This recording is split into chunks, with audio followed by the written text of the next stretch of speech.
15 फरवरी वाले सप्ताह में देश में औसतन 7 लाख के करीब टेस्ट एक दिन में किए गए। 16 से 22 मार्च को वह बढ़ते हुए 10 लाख से अधिक प्रतिरोज के हिसाब से किए गए।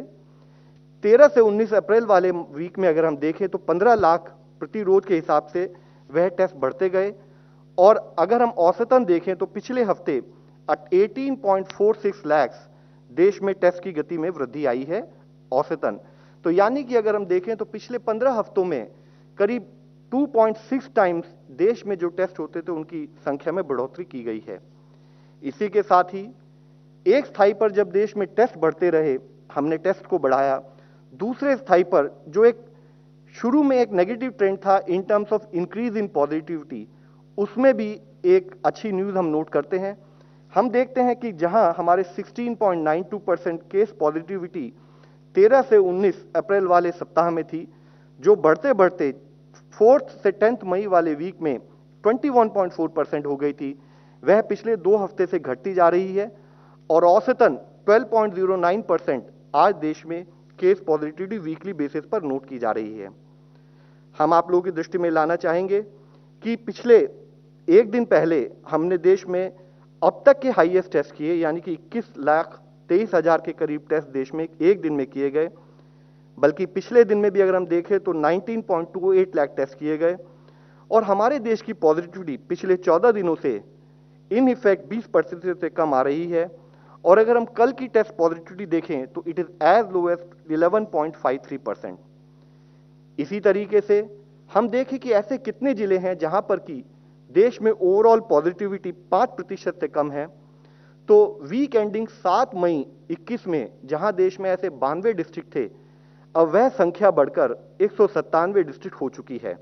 यानी कि 105 डिस्ट्रिक्ट ऐसे हैं जहां पर कि इन्फेक्शन का जो कंट्रोल है वह रिलेटिवली फर्दर स्टेबिलिटी की तरफ जाते हुए दिखाई दे रहा है।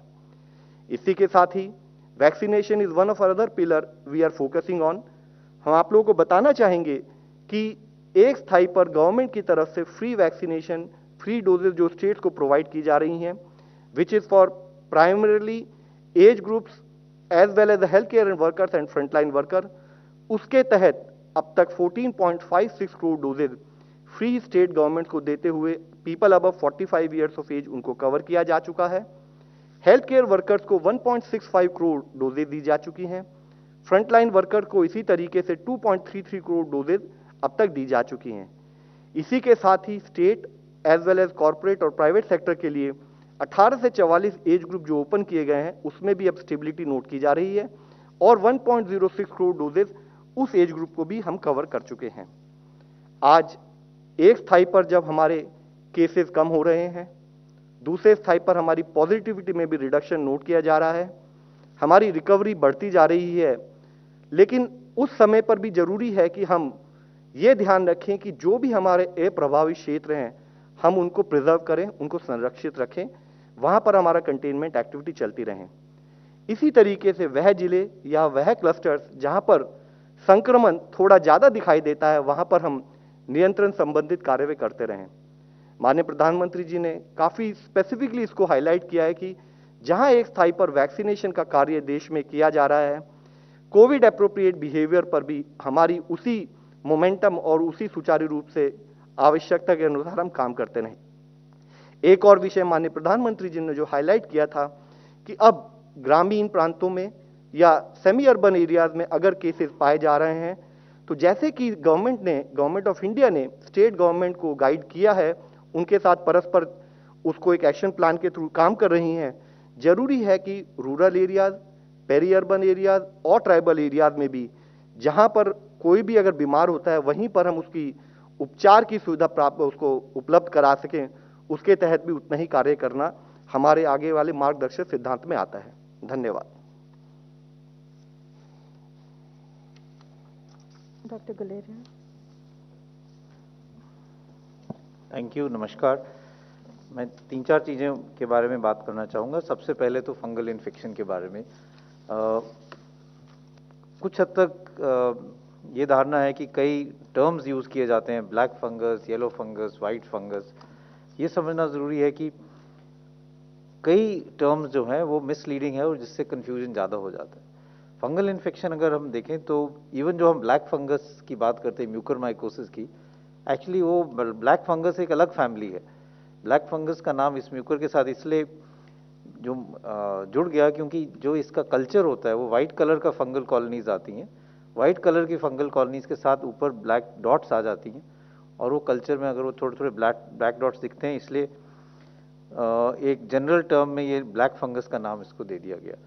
लेकिन अगर हम फंगल इन्फेक्शंस की बात करें तो इन जनरल जो हम फंगल इन्फेक्शंस देखते हैं वो या तो म्यूकरमाइकोसिस होते हैं, जो हम आजकल कह सकते हैं बहुत ज़्यादा देखा जा रहा है, और फंगल इन्फेक्शन है जैसे कैंडिडा है, एक और fungus infection aspergillosis, Cryptococcus, histoplasma, और एक और होता है कॉक्सिडोमाइकोसिस। इस टाइप के फंगल इन्फेक्शंस हैं।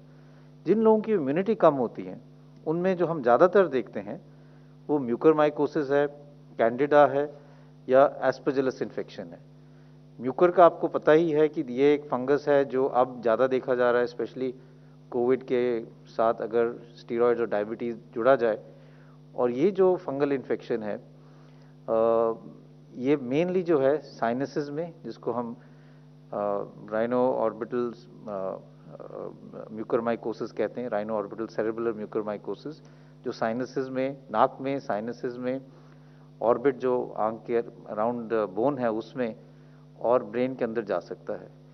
ओकेजनली ये लंग्स में पाया जाता है, जिसको हम पल्मोनरी म्यूकरमाइकोसिस कहते हैं, और कभी कभी ये आंतनी में भी देखा जाता है, गैस्ट्रोइंटेस्टाइनल ट्रैक्ट में भी देखा जाता है। एक और फंगल इन्फेक्शन जिसको हम कैंडिडा कहते हैं, वो भी जिन लोगों की इम्यूनिटी कम होती है, लॉन्ग टर्म इम्यूनोसप्रेसेंट्स पे होते हैं, उनमें देखा जाता है। ये यूजुअली अगर मुंह में हो तो ओरोफेरेंजियल कैंडिडाइसिस, मतलब ओरल कैविटी और जो खाने की नाली है उसमें हो सकता है, जिसमें वाइट पैचेस आ जाते हैं और टंग एकदम वाइट हो सकती है। और ये और जगह भी ये फंगल इन्फेक्शन जो अपॉर्चुनिस्टिक है वो हो सकता है, जैसे प्राइवेट पार्ट्स पे भी ये फंगल इन्फेक्शन हो सकता है।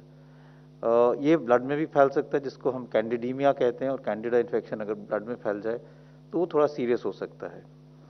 तीसरा जो फंगल इन्फेक्शन देखा जाता है जो इस टाइम में इतना कॉमन नहीं है, वो है एस्परजिलस, जो भी एक फंगस है। ज़्यादातर वो फेफड़े में असर करता है, और कई लोगों में वो एलर्जिक रिएक्शन भी कर सकता है, जिसको हम एलर्जिक ब्रोंकोपल्मोनरी एस्परजिलोसिस कहते हैं।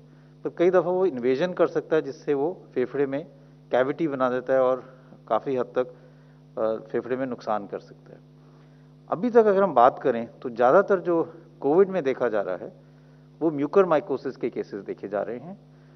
ओकेजनली या रेयरली एस्परजिलस के केसेस भी देखे जाते हैं, जो लंग्स का अगर हम उनको किसी व्यक्ति का एक्सरे में दाग आए या हम सीटी स्कैन कराएं तो उसमें कैविटीज़ आ जाती हैं, उसमें एक क्लासिकल पिक्चर आती है जो हम कहते हैं ये इन्वेजिव एस्परजिलोसिस के लक्षण है। और कई लोगों में कैंडिडा इन्फेक्शन भी देखा जाता है। और जो फंगल इन्फेक्शन है, जैसे मैंने बात किया क्रिप्टोकोकस की, HIV पेशेंट्स में वो ज़्यादा देखा जाता है। अभी इस दौरान इतना ज़्यादा उसके केसेस नहीं है। तो ये बात समझना बहुत ज़रूरी है कि अगर हम बात कर रहे हैं तो इट्स बेटर कि हम यूज़ करें करेक्ट नेम, क्योंकि ये कन्फ्यूजन हो जाता है, क्योंकि कई दफ़ा कुछ एरियाज़ में अगर फंगस ग्रो करे तो उसका कलर अलग लग सकता है, और उसको आप एक ही फंगस को अलग अलग कलर के नाम से लेबल करने से कन्फ्यूजन हो सकता है। ज़्यादातर अभी जो देखा जा रहा है वो म्यूकरमाइकोसिस है, ओकेजनली कैंडिडा इन्फेक्शन और एस्परजिलस इन्फेक्शन लंग्स में पाया जा रहा है।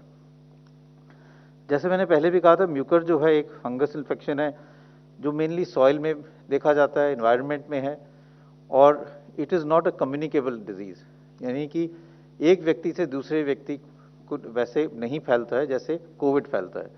तो अगर एक व्यक्ति जिसको म्यूकरमाइकोसिस है वो और किसी व्यक्ति के साथ बैठा है तो ऐसा नहीं है कि उसको फंगल इन्फेक्शन उससे फैल जाएगा। तो ये समझना बहुत ज़रूरी है। दूसरा ये समझना ज़रूरी है कि ये जो फंगल इन्फेक्शन है 90 to 95% जो पेशेंट्स हैं जिनमें पाया गया है उनमें या तो डायबिटीज़ है या साथ में स्टीरॉयड यूज़ किया गया है। जिन लोगों को डायबिटीज़ नहीं थी या जिन लोगों को स्टीरॉयड्स नहीं दिए गया उसमें ये बहुत रेयरली देखा गया है, इट इज़ नॉट अनकॉमन।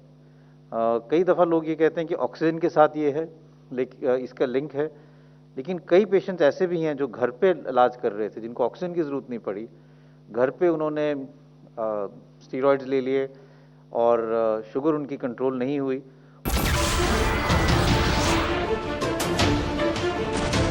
नमस्कार, मैं हूं मानक गुप्ता।